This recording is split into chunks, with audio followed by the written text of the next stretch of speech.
We're the glory and we're singing, cause this story must be told. I didn't know anything about Perth Glory, and the former chairman Nick Tanner, he sent me an invitation and I was really, really surprised.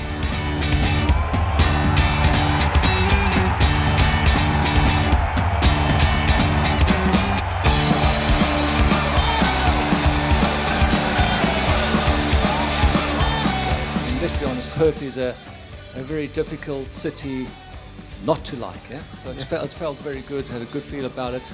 And I was invited to watch a Perth Glory game. And I was at the game and I saw the environment and I saw the crowd and I thought, God, I wouldn't mind some of this at some stage, you know?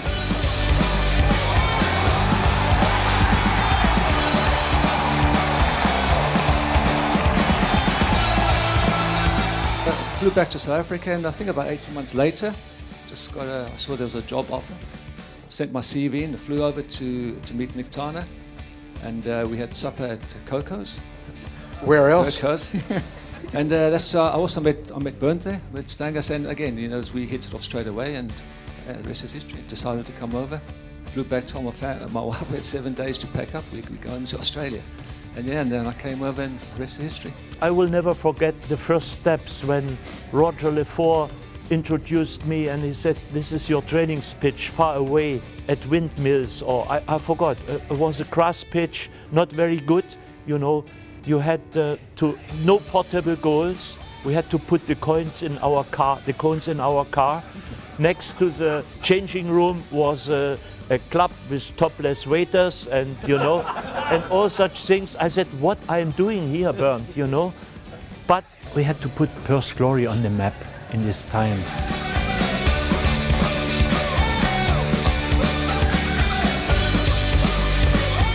I remember the journos, especially from the eastern states, having a pop at us at every opportunity. We were fighting for every single newspaper article every day. I remember playing one game at home here, and we won, I think, 4-0. We were 3-0 up at half time. And the first question I get asked after in the press conference is, what happened to the team in the second half?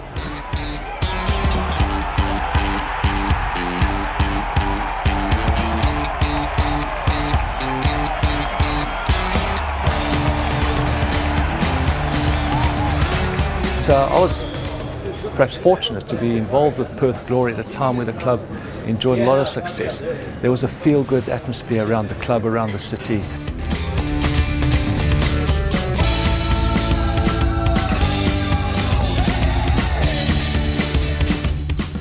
People are excited to see soccer here in WA.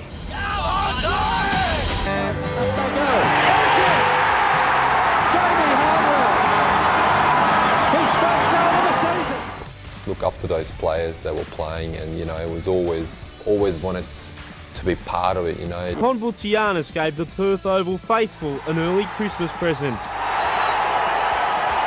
He was recommended from our chairman Nick Tanner, but he told me from the very first day he's very, very difficult to treat. And for his birthday, look at this.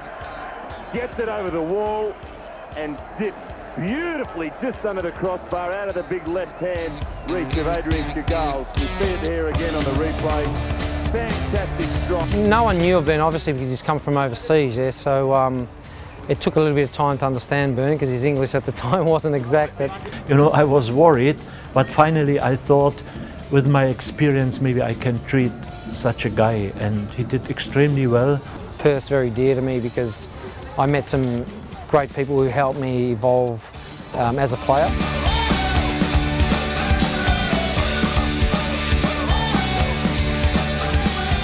You know, he formed a good team, he recruited well, and we had a good squad, you know. We had some great players playing in that team.